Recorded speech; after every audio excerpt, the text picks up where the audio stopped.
I would now like to welcome up Paula Bray, Tim Stitz and Claire Evans to the stage.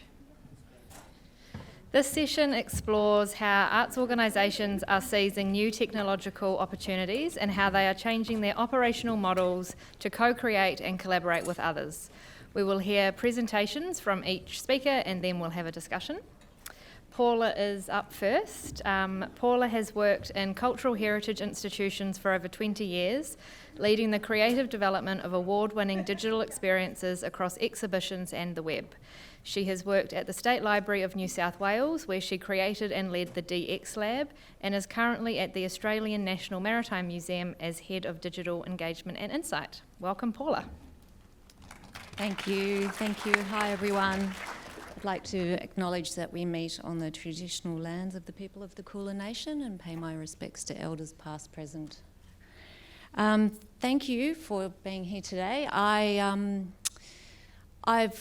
in a new role at the National Maritime Museum, fairly new role, and I'm going to be reflecting on past work within an R&D lab, but also just to give some context around most of my career has been within a city-based larger organisation, and I just want to talk about the mindset around innovation labs and the role in which they play and the capabilities that they're actually scalable. So I think that it's not just necessarily that a city-based institution is quite well resourced. At times they're not, but just keep that in mind. So I've sort of been in a fairly privileged position and a unique position to run Australia's first cultural heritage innovation lab that's been embedded within the structure of an organisation. It's pretty special to be able to give 6 years of your life to purely experimenting with a national-based collecting institutions, a state and national collection. I think that, labs are kind of at the heart of what R&D is all about, and I guess I'm trying to focus my attention now on whether this experimental practice can really be embedded into an organisational structure that does what we call the business as usual, which I do not like that term. Here's my nod to Valentine's Day.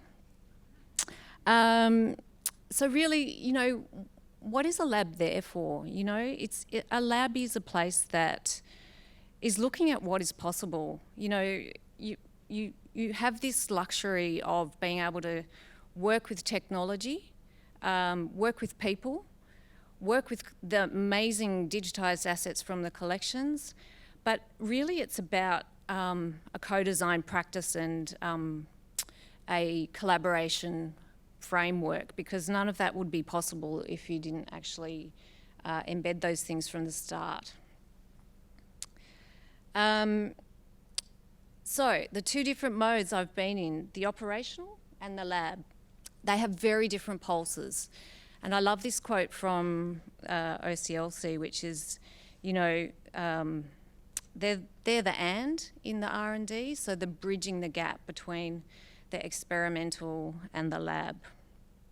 And I guess the question is, can they be combined? Labs are there to test, to iterate, to develop, to question, to use technology in a way that really puts the visitor at the heart of the experience. It's not about the tech. And my lab, the lab of the library, which was very much a culture within, everyone was part of that lab. It wasn't like the shiny kids over at the side doing kooky things with technology that didn't have an outcome that was aligned to the library's missions and values. So that was really important that we set up a structure where it was, really purposefully set around what the library was doing within that year, and then we focus on the what is possible to enhance some of that operational.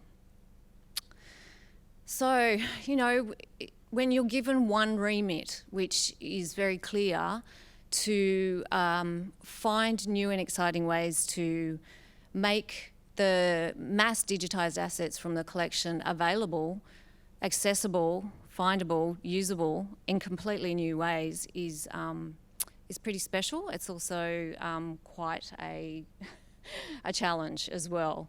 And I guess the question for why the lab was set up in the first place was, it's great to digitise our collections. We all know we have to digitise them. They're at-risk material. We have to archive, and we do all those things because they're super important. But then what happens? These items are sitting in the cloud, on servers, wherever they are, and a lot of the time people don't know how to get to them. And, it's about, the R&D is about, well, what comes after digitisation? How can you use technology, skills, thinking around making those items accessible in new ways so that people can then go back and find other collections or other research. The other thing is about, using technology for the things we don't know. What are those things that we can use people and technology for that we may not be able to find from our sort of very structured databases with a little white box that tells us if our search functionality is working really well, we might get the thing that we're searching for.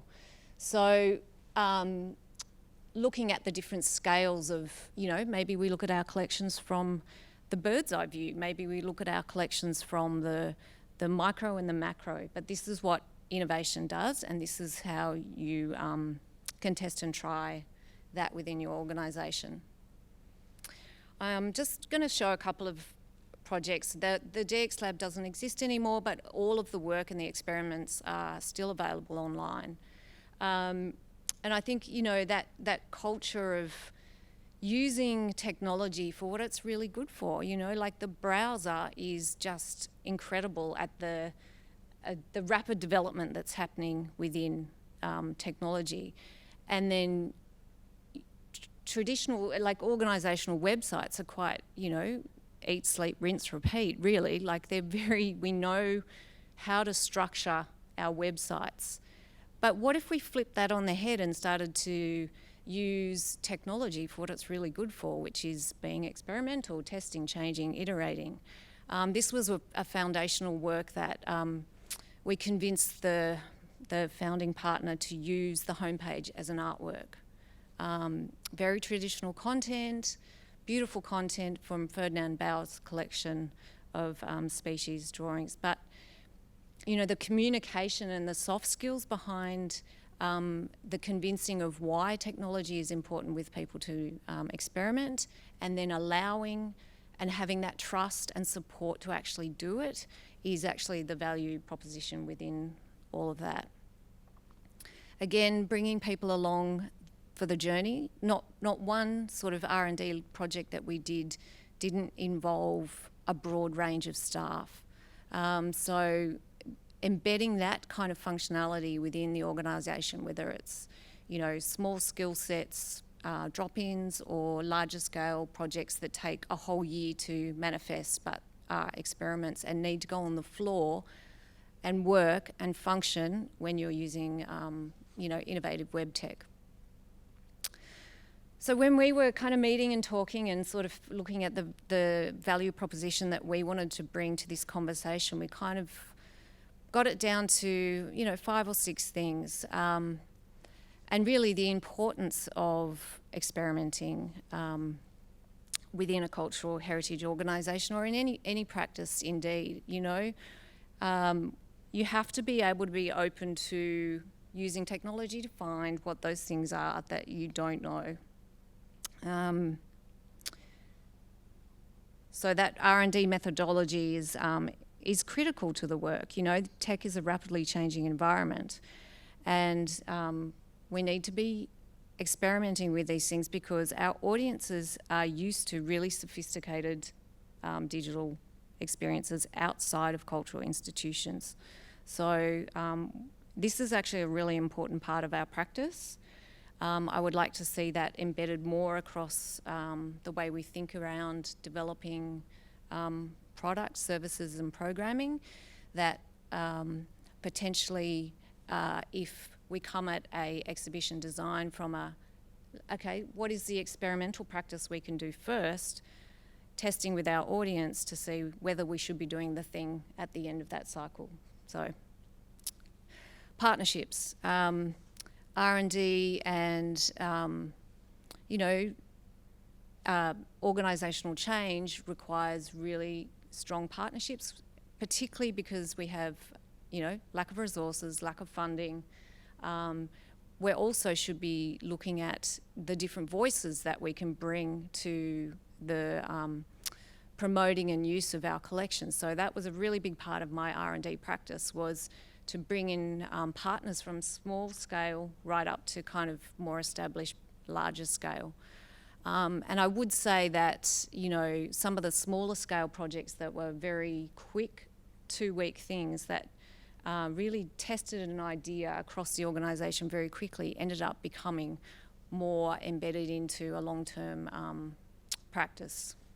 This particular work here called Unstacked is actually probably one of the only living things that has come out of the DX Lab in that it is a business model now that has been sold to many other libraries across New South Wales. It's a real-time data visualisation of what the people are doing with the collections in real time. So, a kind of 3-month fellowship practice turned into a business model for a couple of creative technologists who went on to build that out as a product, which is, the perfect example of the impact and the results of partnerships.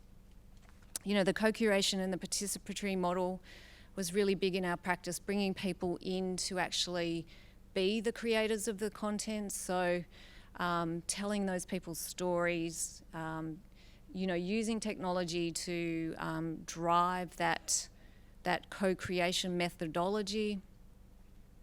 The skills. So it's really important that in a larger organisation such as a state library or a museum, that there are skill development opportunity to work in a R&D methodology. And so we did things like drop-in programs for staff. I'm continuing to do that now where we have this R&D co-design methodology happening. People are coming in and just sitting within my team, sitting next to a developer 1 day a week, because we've got to build up that skills capability and the mindset around working with technology and diffusing that layer of, well, it's all about the tech and you've got to be knowledgeable about the tech, which is not true. It's about the story, it's about the connection with the audience and how you can best utilise those skills within your team. And then I guess it comes to the impact, and hopefully not a sinking ship, but there's a lot of maritime puns that I'm learning at the moment. They're fantastic. So how do we measure? How do we measure the impact of an R&D innovation lab within cultural heritage? Often, and it was a few labs have had this, end to their practice where, they're small teams in terms of physical full-time equivalent numbers, but they're quite easy to get rid of in terms of funding cuts because innovation and R&D is not actually seen as core yet. It's still on the periphery. So we need to start talking about the impact of experimentation and the value proposition of what it brings and really kind of recording that impact. I mean, the lab that we ran had a very strong remit of open policy, open access, sharing, writing, publishing. I don't think there was one project that we did that wasn't shared with our audiences online, from the preconception of the idea through the making of the UX workshops and methodology to the documenting of what visitors were doing with the actual experience to the the final kind of research and analysis components of that. So what's the future? So I'm really interested in whether we can embed this model of a lab within operational, so it's not separate, that it is a chance where potentially it's not dedicated team members who are in a lab, but rather the culture is within the whole organisation, and the culture and the strategy comes from the whole organisation. The methodology of the co-design practice is known, talked about, communicated. Why are we doing this? What is it for? Who is it for? How can we make this thing even better and iterate and continue to develop these experiences after we launch? So I guess that's a big challenge that we're here to discuss and talk about. So thank you.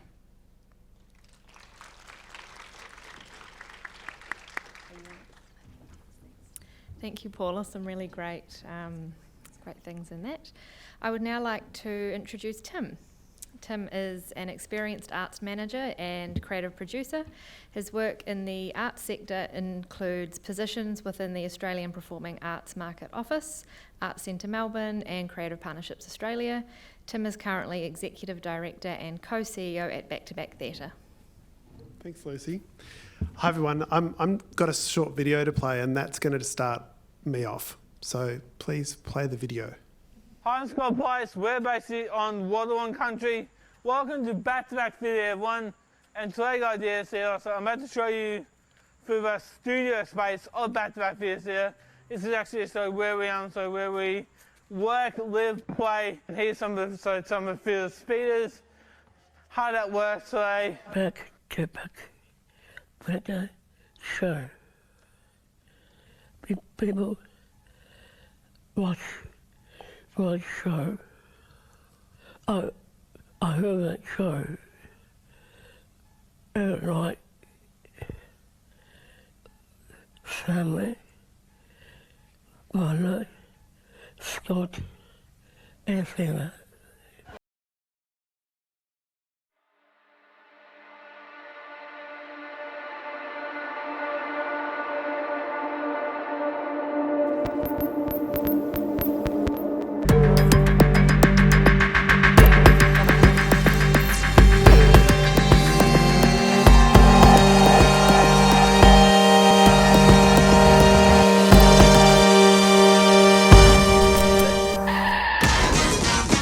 Questions? How big? What's the meaning of life?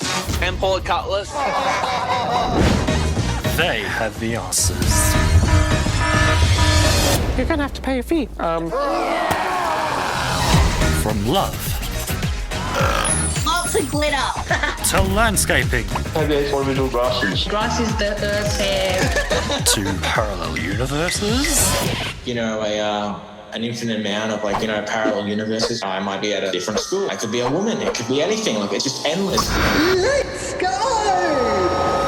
This year, meet the experts. Yay! Thanks, first responders. Thank you so much. Have a good holiday. Who called this meeting? I did.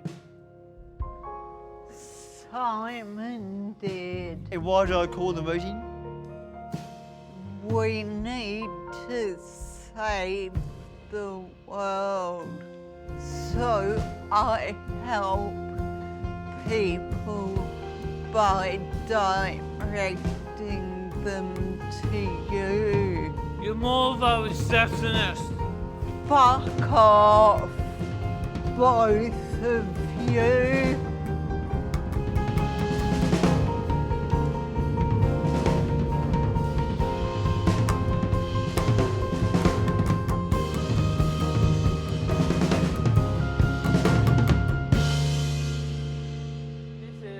The main office where we do all our managing, where all the staff does whatever they need to do to keep Back to Back Theatre happy.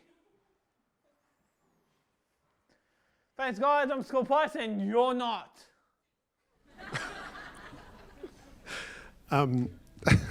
Thanks, everyone. you've met the ensemble, and usually we present by co-presenting with one of the ensemble members, usually. They send their apologies. They're currently in a creative development with an international guest artist, Kate McIntosh, who's here, who's a Kiwi, but is here from Berlin/Brussels. And I have the great fortune of was a member of the program in 2021 as a mentee, and I also just want to acknowledge. So I want to acknowledge all the mentors and mentees, but also my mentor George. Thank you, and also there's a couple of my own personal mentors, and I just think we talk about skills and skills development as sort of professional people, and I don't think we perhaps acknowledge that enough. So it's a personal side note. Thank you. Look, I showed you a couple of things. Obviously, you have a sense of back-to-back theatre has been running since 1987. It is centred around an ensemble of artists who are perceived to have intellectual disabilities or are neurodiverse. They co-curate and co-author the works that we make together and perform the works. We're a theatre company, and I suppose I wanted to talk in 3 sections. Before the pandemic, we have had a history of making new work, and those works are large, small, epic, intimate in outdoor areas such as Flinders Street Station to places like the Malthouse and Proscenium Arch theatres around the world. We tour extensively nationally and internationally. Our traditional model has been to make a piece of theatre over 3 years and then tour it. And our desire, our ambition is for it to be in repertoire for at least 10 years. Before the pandemic, for a few years before the pandemic, we were speaking to the ensemble about what else are you wanting to do. And there was an interest from them, of course, to keep touring and interacting with audiences and sharing our work. But there was perhaps a frustration that, theatre and performance, as amazing as it is, as the liveness that it provides, being unlike anything else, that there was some interest in doing screen-based projects to reach more audience members. And so we had the great fortune of being involved in the Hybe Lab, which was through the Australia Council, but particularly the Adelaide Festival, Film Festival. And that lab was all about bringing performing arts and arts practitioners together with screen makers and creators. And it just picks up on a number of the points you made, Paula, around we couldn't have done that. That's a really great example of partnership, as we have always been a company that has experimented around making original works. You have to sort of, experiment and throw so much out there. A lot of all our works is co-devised, as I said. It's through a process of improvisation. So much works, so much doesn't work, and we have to sift through it. It's a process of distilling a work. And even once we start touring it, or it's harder once it's edited. If we're talking about screen works, we're constantly refining and iterating. But before the pandemic, we had the great fortune of doing the Hive program. That led to a collaboration with Matchbox Pictures, and we made a short film / the first of a 6-part series pilot. Whilst that project, that was called Oddlands, and that project has had some success. We'd sort of unfortunately stopped because we lost one of the lead actors, unfortunately, and also the financing of it was just too complicated at that time.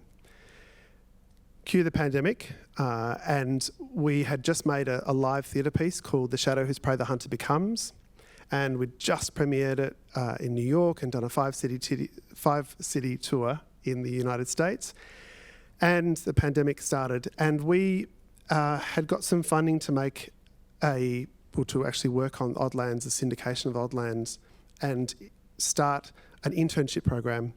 And instead of, we adapted, like all of us did, and we adapted that most recent theatre work into a 1-hour short feature film, and that was Shadow, which you saw at the very end of that clip.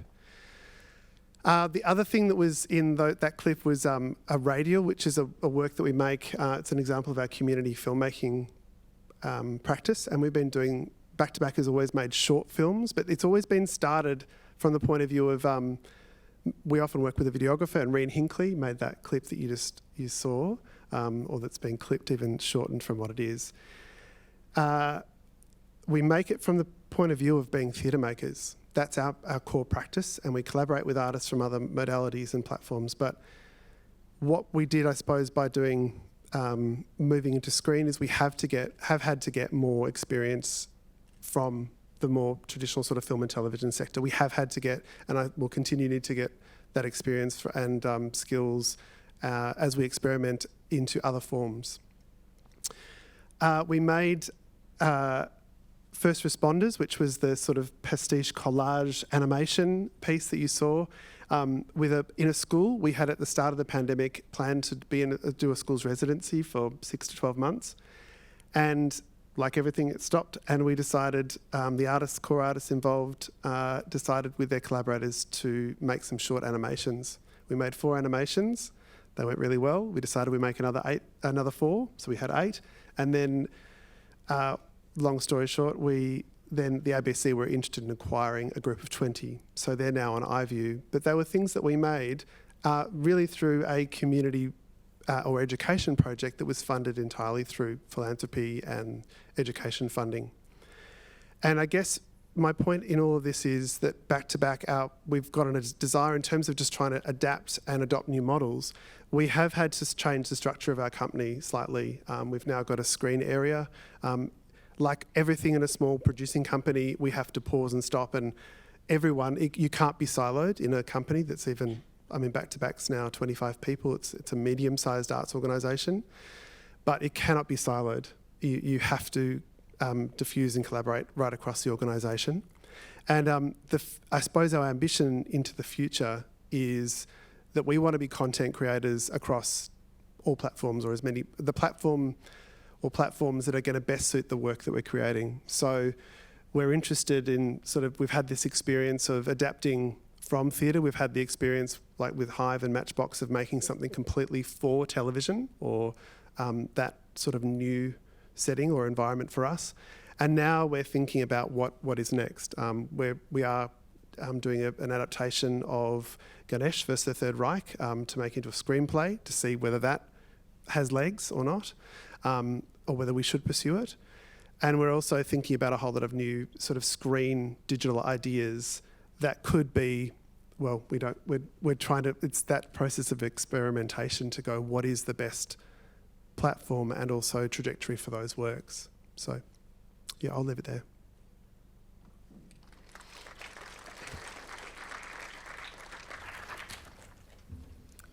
Thanks, Tim. And last, we have Claire. So I'd like to introduce Claire. Claire is Director of Junior Major, a Sydney-based studio producing immersive and interactive media for the cultural sector. Junior Major currently has exhibits live at the Museum of Sydney, MOD in Adelaide, and at Powerhouse Ultimo. Claire also consults around innovation, moving image and digital, most recently for the ACMI CEO Digital Mentoring Program and as a digital strategist in residence at the Australia Council for the Arts. Thank you, Lucy. Yes, so I'm coming to this conversation, I guess, through a few different lenses. One of them really is a technical or digital production partner, working with organisations like ACMI on their story of moving image and embedding technology and digital into physical spaces, the Australian Music Vault, working with them on their digital labels, a sculptural piece, some content inside that exhibition, and work with Melbourne Museum, the Google's Creative Lab, really as kind of the blunt object that come in and deliver a technical project. The other lens that I'm entering this conversation through is that of somebody who's participated in both the ACMI Digital Mentoring Program and the Australia Council for the Arts Digital Strategist in Residence. So I've worked with 6 orgs over the past 2 years as part of those programs, and have spoken ad nauseum about striking a balance with digital strategy and adapting for new models and new ways of collaborating, particularly through these pillars of capacity, so people, capabilities, skills, both internal and external that you can leverage through partnerships, thinking about infrastructure and what kind of efficiencies you might be able to gain, and how infrastructure may also push forward your artistic opportunities. the channels that you might consider, so really more of a marketing lens as well, but thinking about those channels as your direct ways to audience. And I think Jane raised a really good point, but having very reflective conversations around what are the right tools and channels for your mission, and then the artistic opportunities, and I guess how all of those things work in tension with each other. And then more recently, the lens I'm looking at it through is as a studio, junior major, so we're pretty new. We've only been around for about 6 months, so I apologise. We don't have a website, which is embarrassing as part of a digital bingo conference. But the work that we're doing is largely commission-based, so the experience of working with organisations more as an artist, and that's either as the studio as the artist or collaborating with visual artists. And I'll just show a couple of the things that we've been working on recently. So this is an artwork that's at MOD in Adelaide, and what you can see above those visitors are blinds. So the technology there are motorised blinds for domestic use that we have hacked, and what they are doing here is representing data. So this exhibition is around ethical boundaries and ethical questions, and as part of a greater research project, visitors answer a series of questions, and then these motorised blinds reflect the data in this, beautiful sculptural form. This is a project that's live at the Powerhouse Museum at the moment, and what's interesting about this is it's in a space that was designed and built 6 or 7 years ago. It's using tech that was installed 7 years ago, 7-year-old computers, old Connects, and it's really a temporary exhibition. It's there until the site closes at the end of the year. But I think it's a nice example of saying, well, what infrastructure do we have in place? What tools have we got? And how can we commission a new work that might engage audiences using that existing material, and being really clear up front about that being the brief. This is a work that's live at the Museum of Sydney at the moment. It's a collaboration with the street artist Beastman. And so we worked together to create digital copies of a lot of his artwork. We created this bespoke grid system that we use throughout the museum. And the brief here, again, it was approached as a really open brief. It was kind of an artist commission to say, make the museum playable in an unexpected way. And so working with Beastman, there's a projected moving image in this room, and then objects, soft foam objects that are printed with the same artwork, and it's really just a play space for kids. And with all the rain on and off in Sydney, it is getting absolutely slammed, which is great. We've had to swap out blocks a lot, and this is another part of that exhibition. It's using camera vision technology, so underneath those glowing panels there are cameras that are detecting some imagery on the bottom of the tiles, and visitors can make their own images that they're seeing and playing with in a tactile way, and then what they're doing on these boards is also projected. So there's this direct relationship between what they're doing on this table and what's happening above you. And excuse the free talent, that is me and my daughter in that image, but we are emerging, so we're not paying talent just yet. And this is the first piece of work that we did last year as a studio. It was part of an exhibition at the Museum of Sydney called Unrealised, which looked at all of the plans for certain precincts and parts of Sydney that never were.